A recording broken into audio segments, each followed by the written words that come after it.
Right, Sam Fender is here with us on the show. We're going to do Overthinkers Hotline. Do you ever have those thoughts that come into your head? Maybe you're a little tired, emotional. On a plane, you might get them. Always. Where you're just like, planes are weird, man. Always. Well, loads of people have sent in some thoughts for you, Sam. And they just want to know what you think about these things. All right. Those sort of maybe hungover thoughts or... I don't know. Just what I think. Yeah.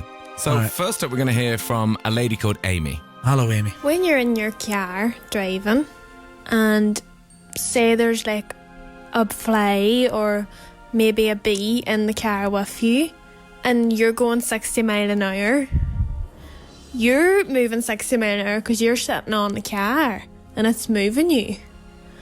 But the fly's in the air.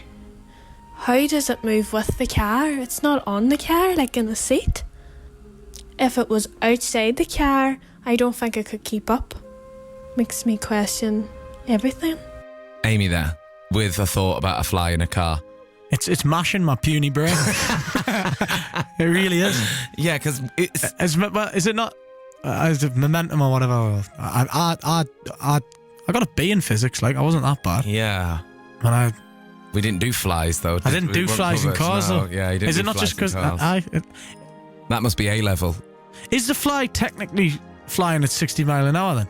Yeah. It must be really intense. As soon for as fly. it gets out of the car, though, it's what? Oh, it's gone. Back down to like, you know, 6 mile an hour or whatever it gone.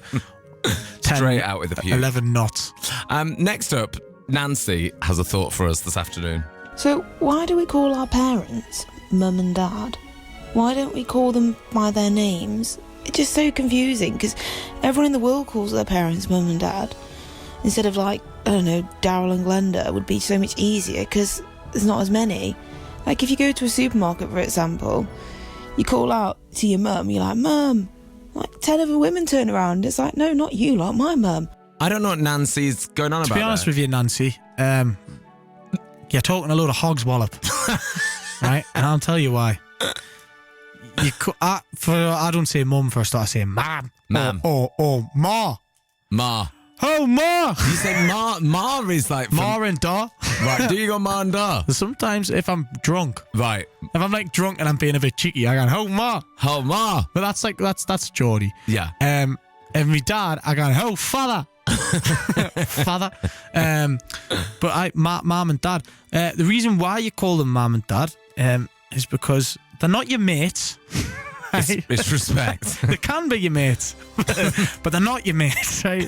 They brought you into the world. They did the deed. Mm. Give them a bit of respect, man. You know what I mean? Oh, Alan and Shirley. That's my mum and dad. Big Al and Warshirl. Great mum and dad names. Oh, proper dad. Alan and Shirley. Alan and Shirley. So good. Alan Fender and Shirley Fender. Oh, next up we're gonna hear. Next up we're gonna hear from Lauren. I'm just wondering why the hair on your head always grows, but not on your arms. But if you were to shave your arms, it would still grow back. Ever think that? What? You know, what was that? I wonder why the hair on your head always grows. Yeah. But the hair on your arms always... Oh, what? Keeps growing. Yeah, it keeps grows, growing. but it didn't grow long. But because it would be impractical. And I guess the reason why you've got more hair on your head is because your head is the place where most of your heat escapes. Mm-hmm. So that's probably why the human race has developed lots of hair on the head.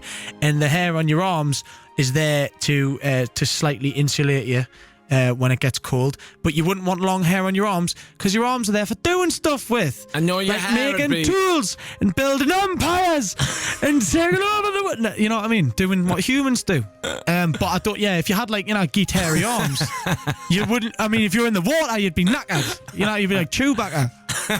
You wouldn't get anywhere, would you? Dragging it through. How would the Romans be swinging their swords with fluffy arms? You know what I mean? All that drag, no one would get anything done. They wouldn't work. Humans won't work. That's why you didn't have long hair on your arms. Next. This is my favourite answer I've ever had. Right, should we have some Sam Fender on the radio? Because you are here. More from Sam Fender on Overthinkers Hotline after this.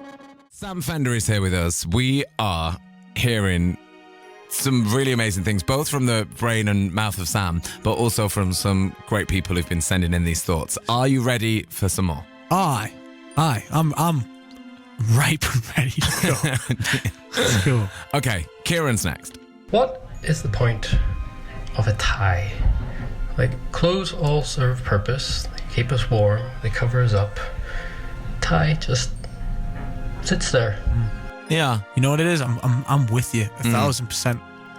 It's a waste of material. You know what I mean? In this age of Consumption. Of consumption. The age of consumption. That's a song title there. By Sam Fender. Yeah, that's my next album. In this age of consumption, or in this environmentally conscious age, why are we using ties? I think there's bigger issues than There's bigger ties. issues But than ties. But no. But is there? actually- Think of all that material, dude. think of all those polar bears trying to swim through ties. All the ties, all them ditched ties. Yeah. From like the Green Day emo stage when nobody. You know, you used to hit the black tie with the t-shirt. There's all of them. No one's wearing that anymore. There's thousands of them in the Arctic. Just loads of Billy Joel's ties from Green Day, and all the polar bears are. God damn it! We're stuck in this emo nightmare. Yeah, mate, I agree. What's he called? He's called Kieran. Kieran, you're a wise man. Finally, we we hear from Dave. What on earth was the first person to eat honey thinking? He looked at a bee's nest, a big hive full of angry, buzzing animals, and went, yeah, let's crack that open. It's gooey and sticky. Ugh, better put that on some toast. And while we're there, toast. A guy's baked some nice bread and gone, yeah, do you know what? Yeah, this is a lovely loaf of bread, but do you know what we should do? Let's cook it again. Let's cook it again and see if it becomes something entirely new. Yeah, he raises a good point there with toast. He raises a good point with the honey as well. But I think my theory is humans, we're very curious people, aren't we? We're very curious beings, and we'll look at the honeycomb and we're like, why are them bees protecting that with their life? Why are they stinging the hell out of me? Why am I covered in stings? Why is my face exploded Well, like I'm having an Bear allergic Grylls? reaction. Why is my face like Bear Grylls' face when he got stung? Why have I got a big smashed face? What's so good in there that is warranting this level of abuse from these bees? Yeah. And that's what I reckon happened. This kid was like, I've been stung to hell anyway, so I'm bigger than you, and I'm getting what you've got. He's just scrambling the honey with his hands going, oh, this is amazing. This is amazing. And then the whole squad of humans at that time were like, he said that stuff tastes nice. So let's smoke him out. That's exactly what happened. I think. Okay. Aye, that's for toast. I don't know. I don't know about They just toast. chucked them in the toast. I don't know. The honey really got me. The honey one makes sense, but for toast, it's like, you know, well, Dave, I hope that answered your question. Aye. I think it did. Sam Fender, that was brilliant. That's my favourite thing I've ever done. Thanks, mate. I enjoyed that. Thank you, Sam.